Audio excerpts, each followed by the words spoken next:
Hello, and welcome to Love as a Business Strategy, a podcast that brings humanity to the workplace.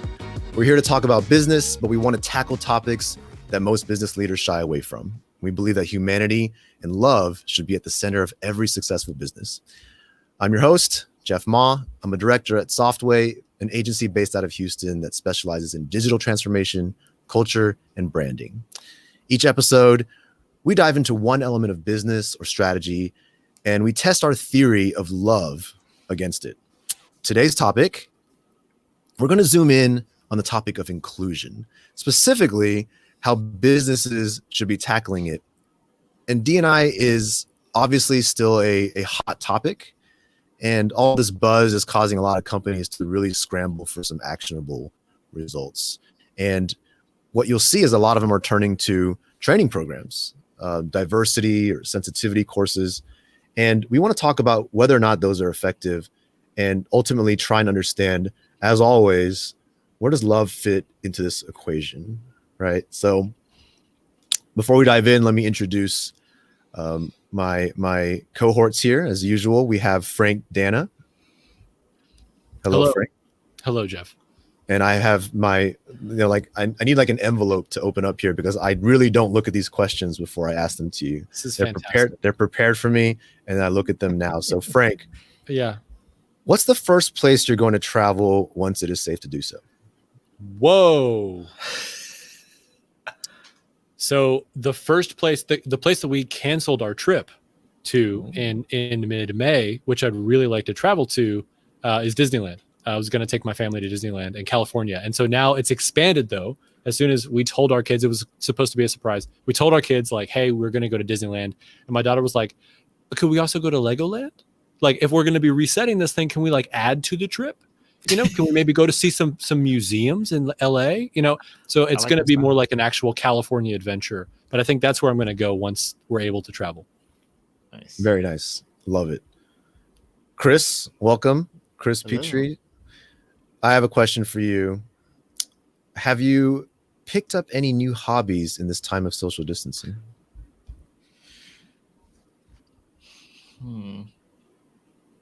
If I studied this long, that means no. I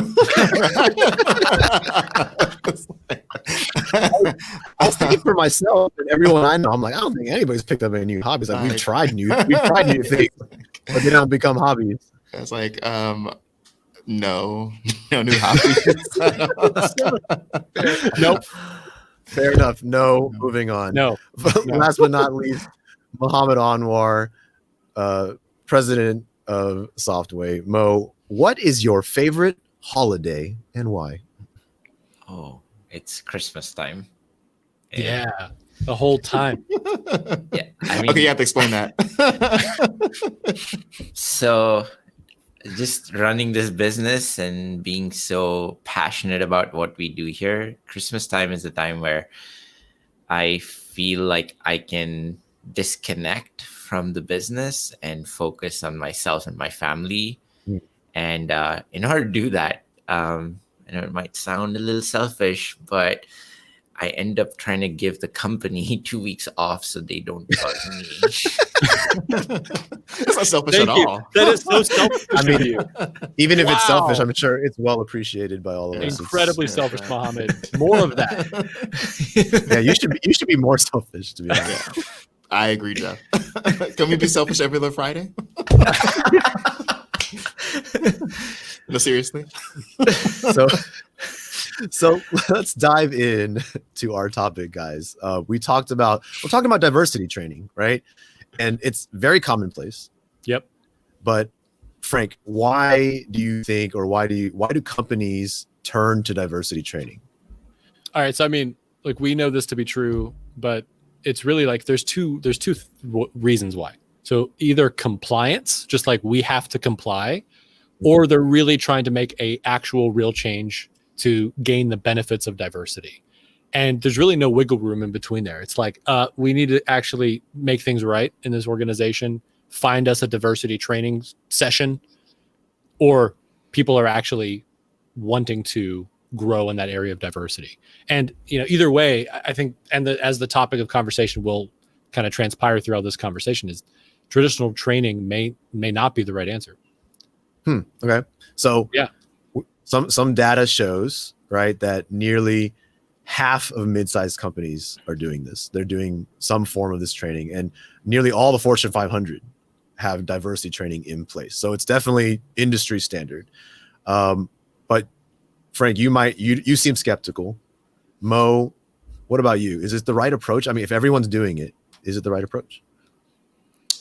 As far as I think, it isn't getting the results that they're trying to achieve from it, because data shows, like, after 31 years of putting in this diversity training and collecting data from almost 800 companies, has shown that there hasn't been any change in behaviors and attitudes, and the diversity in the workplace hasn't had too much of an impact as well. And this study was pulled from a Harvard Business Review article that I read recently. So I believe that it's not making a difference. You said 31 years. 31 years. This is data from, or 31 years collected from over 800 companies, and That's it had not old. resulted. Yes. So when Frank was born, they started studying 829 companies. Yeah. It's incredible. 1988. Let's talk about that for a minute. That's a long time. And if you think about, like, I'm looking at all of the different things that have happened throughout all of that time from the late 80s until now, and you're saying that it has been ineffective across these 800 plus companies. That is correct. That is what I read. Right. And so since there is data on that kind of points to which of those two reasons it's still in place, right? Yeah. If there's only two reasons to do it, and it's not actually making a difference, I guess it points to that compliance might be more of a reason to continue spending. They spend a lot of money, right? Yep. Mhm. Millions of dollars. Yeah. So Chris, then help us out. Why doesn't it work? What is the problem?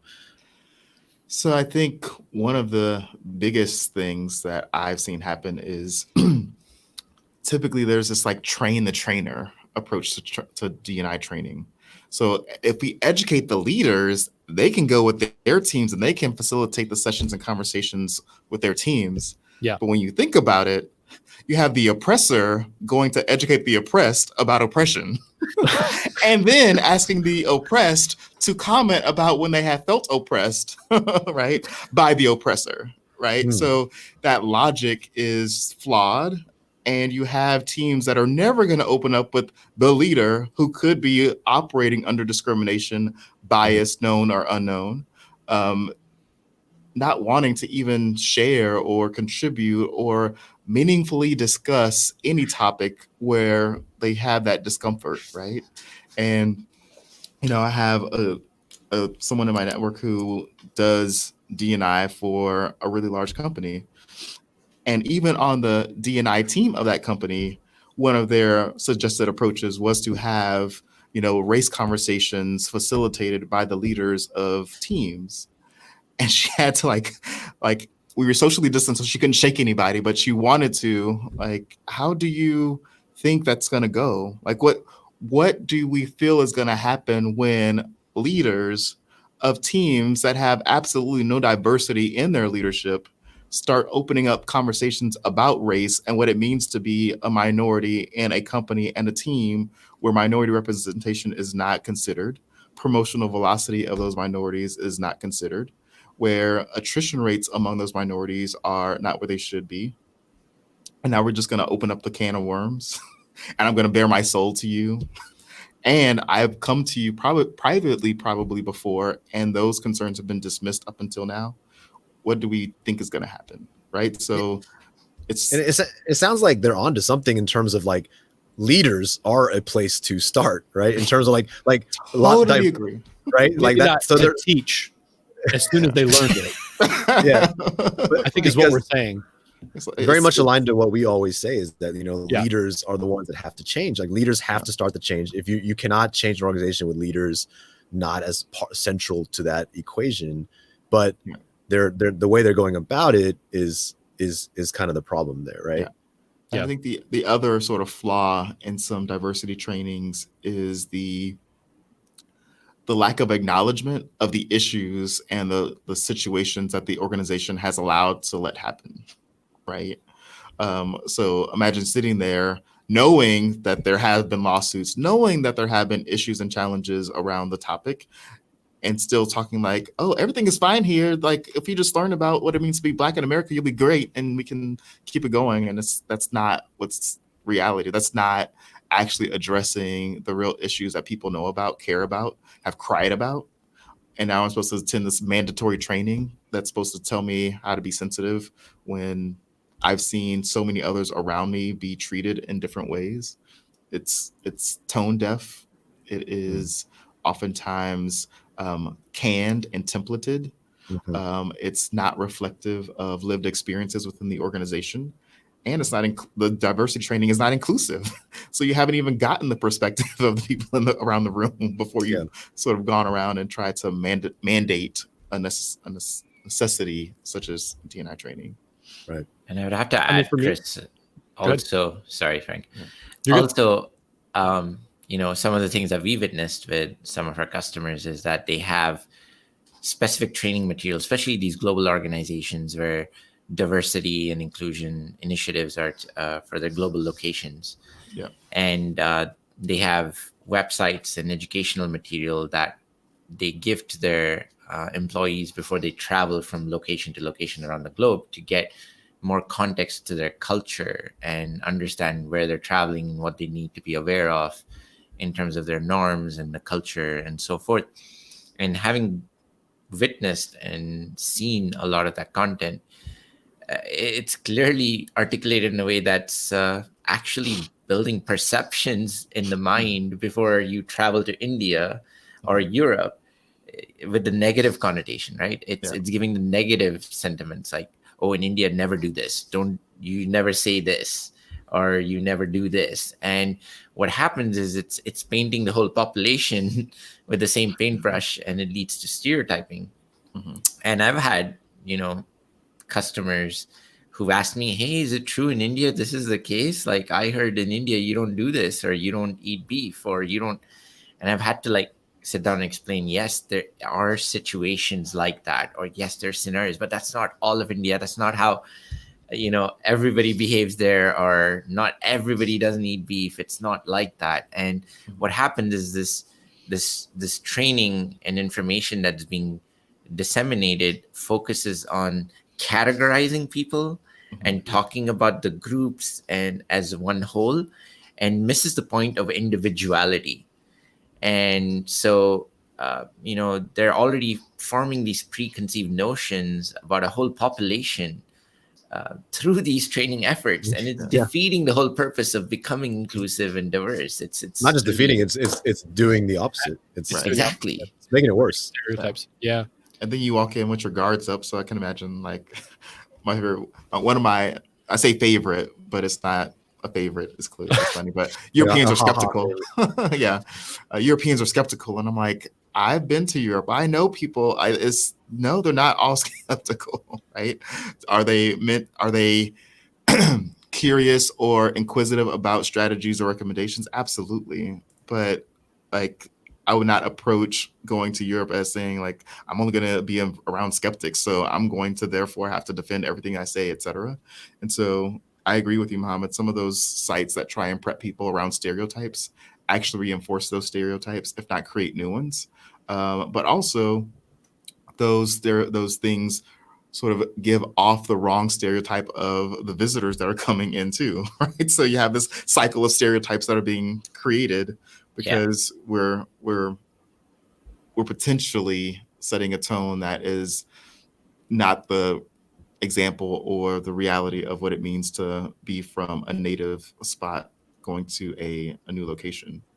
Yeah, I totally agree. And, we witnessed when, we've had to work with clients that are globally located and work with their team members from different parts of the world. And, we were advised, hey, don't say this, don't use this terminology, or don't try this in Asia Pacific region, or in Europe, this will never fly. And this is their own team talking about their coworkers and saying, don't do that. That won't work. And they say it so confidently.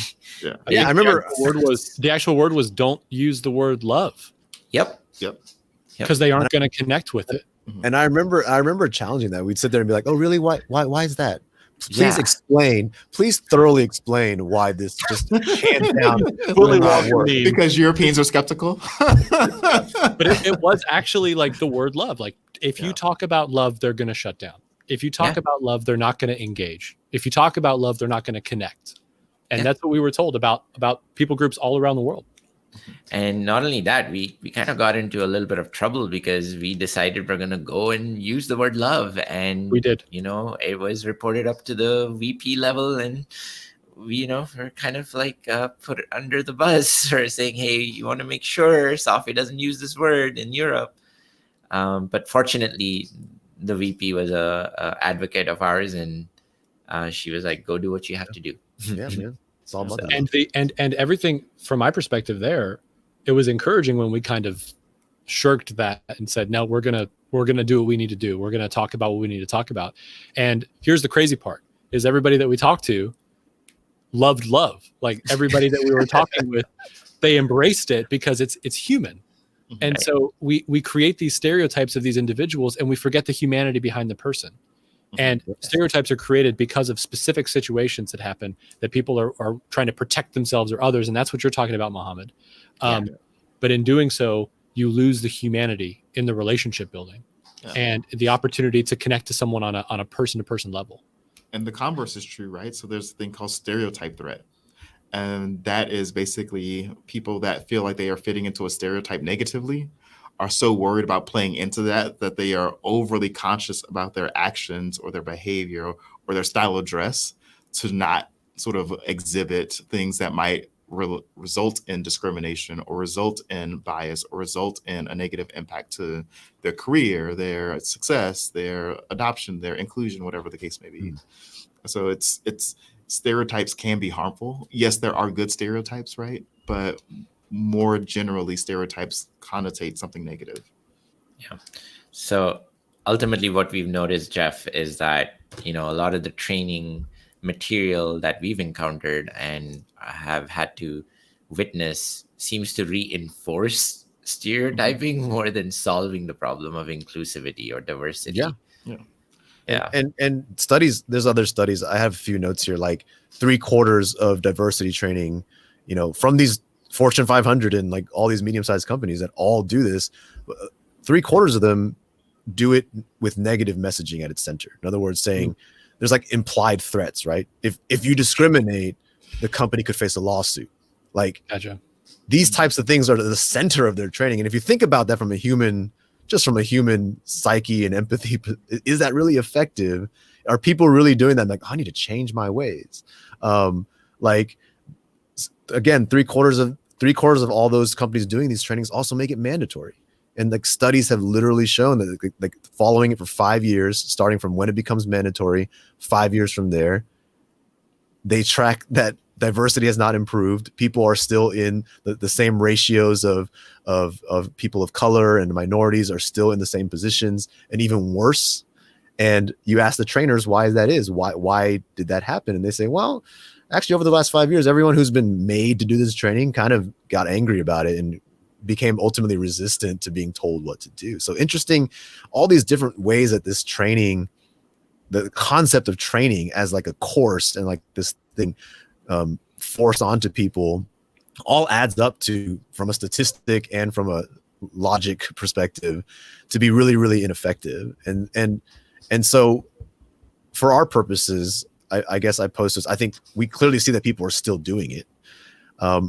Maybe it's because they don't have another alternative. I mean, what's the right way to approach this, guys? Like, what is, if not through training, how do you fix diversity inclusion? So, I mean, I think one of the key things is to focus on individuals, as Mohammed has said earlier. But when you think about the behaviors that are required in order to have an inclusive culture, you really need to tap into what are the behaviors and the mindsets and attitudes that not just the leaders, but everyone on a team or in an organization should exhibit or have. And starting there allows for more practicality to creep into your organization, knowingly and unknowingly, right? And as you mentioned, just focusing on sort of awareness of diversities and sort of differences is not enough. But I think that if there is more concentrated effort on helping people understand that, as Frank mentioned, there's humanity behind every soul, right? Everyone has something that is unique, right? But rather than just look at the differences or try and dig into differences, why don't you just try and understand the person, right? Like, Yeah. novel idea. Understand the person, get to know them, right? Like, what do they like to eat? Like, we as humans, everybody eats, right? Those small little things go a long way, and you'll notice that those behaviors become building blocks to relationships, which become building blocks to, culture, which become Yep. building blocks to outcomes for the business, right? So Yep. when you have that focus, it allows for everyone to feel included in the training, right? Because it's not us versus them. It's not minority versus majority. It's not group versus group. It's not, you're crying out and they're crying out. Who do I listen to first, right? Like, it's not any of that. It's just, how do we as humans come together? So that's my honest answer. But Mohammed, interested in your take. Yeah. Sure. So Uh, I'd have to agree with you, Chris, and we have a product called the Seneca Sessions, which is a 2-day experience for leaders that they have to go through, where we go through an experience of talking about the different types of behaviors that we must embody as leaders. And I definitely agree that it boils down to behaviors. And if you look at the behaviors that are needed to build a true D&I environment that's positive, is that we have to start with introspection. We have to teach the leaders to really introspect, look within themselves to understand why they do what they do, and even have awareness that they might be doing something that is not inclusive. Down to other behaviors that we cover in this 2-day Seneca Sessions experience for leaders is like how to be vulnerable, and the strength of being vulnerable, and being a leader that just can recognize when things that you have done that you simply take ownership and apologize for, and the power behind vulnerability, down to trust, psychological safety, how creating a psychological safe environment can become inclusive, where people can speak up and contribute and give ideas, and everybody's voices are heard.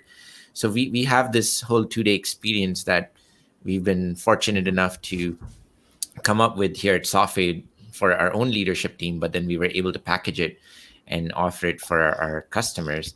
And as you know, we've traveled the whole world literally last year. How many continents was that, Frank? 4 or 5? No, it's continents, not countries. There are only so many continents on the. I think we visited 5 continents total, Yep. and we trained over 1,000 leaders from 46 different countries, coming from all different backgrounds, different ethnicities, different upbringings. And what we found was that taking them through an experience, speaking them about behaviors and how they can change their behaviors, ultimately helps them build a more diverse and inclusive environment in their workplace. Yeah. So, yeah, that's what I think is the real way to approach this problem. The interesting thing about that, Mo, is that Seneca Sessions is not a D&I training. Yes. Seneca Sessions is a leadership training, but it is, by our obviously our opinion, but it is the answer to, and we mentioned this in our other D&I episode, was that D&I doesn't have to look like what you think D&I is to address D&I. That's A lot of the problem, yeah. the problem to get to inclusion, it starts with people, and so much of training is saying, here, everybody. Training to me does one of two things, right? Like formal training that you might think of for diversity. It does one of two things. It either gets everybody to look at everybody's differences and accept diversity as this necessary thing, or it tries to somehow get everybody to think that nobody is different. And I think those two approaches are just unrealistic. And as Chris said, it's about it's about the actual individuals, focusing on accepting Chris, not the boxes that Chris fits in. I don't need to accept, all women if I can just accept the person. I can just accept Karen, or I was gonna say Chris. I was like, yeah, okay. Sorry, I was jumping Yeah. between analogies there. And the other thing, Jeff, is like if we're really looking to change behavior of our leaders, right, and make them recognize about their behaviors that could be causing a non-inclusive environment, you can't change behaviors of humans through training. It just doesn't work. It has to be through experiences. So another approach that we built into the Seneca Sessions was that it wasn't a typical training. It was an actual experience where we took our leaders through a really emotional journey that made them go through the experiences that allowed them to recognize themselves, even to understand what was driving their misbehaviors or their aggressions or their lack of trust, and why they were afraid to be vulnerable and take ownership. Like we were able to really hone in on getting them to experience it through mixed activities and putting people together and um, and taking them through this whole experience, because the real way to get people to understand and change or commit to change their behaviors is through experiences. So a typical training that you're forced to take on a CBT and just go through multiple choice questions at the end of the day to say, so what kind of food do Indians like to eat? And A, B, C, select your option, isn't going to solve DNI problems. Like, it requires an experiential process that allows them to recognize how their behaviors are ultimately coming in the way of that inclusiveness. I think one of the best gifts from a D&I perspective that you can give to a leader is self-awareness. Once they understand their behavior, their attitudes, their decision-making preferences, they become now sensitive to all of the things, all of the people around them who could be impacted by their behaviors, their decisions, their actions, their words. And so, to me, if I were looking at solutions for D&I or looking at how to make my training more effective, I would be asking myself, how am I helping people become self-aware, right? And if you're not solving that challenge, then you're never going to get to inclusion. You're never going to even see numbers move when it comes to the promotional velocity of minorities in the business or any other marginalized group that you might want to solve for. I also think that when it comes to going back to just training, and a lot of diversity training is around awareness. So just making people more aware of differences in humans. But I think that once you have tapped into self-awareness and given people that sort of foundation, it becomes easier now to share the struggles of marginalized groups, because now empathy is tuned way up. And now I can understand, oh, man, I miss that completely. I feel something differently about that sort of struggle, even if I don't know anybody in that struggle or have never sort of been through that struggle. I can appreciate it more because I'm self-aware that I may have contributed to that struggle unknowingly, right? I may have an ability to help solve that struggle unknowingly. I may have a platform or a voice that I can lend to that struggle. And I'm now more self-aware of how I do that, when I do that, where I should do that. And I'm not being told to do it, right? And so I feel like there's this build-on effect, and maybe the challenges that companies have gotten it wrong, thinking you start up at the awareness level and not at the self-awareness level, right?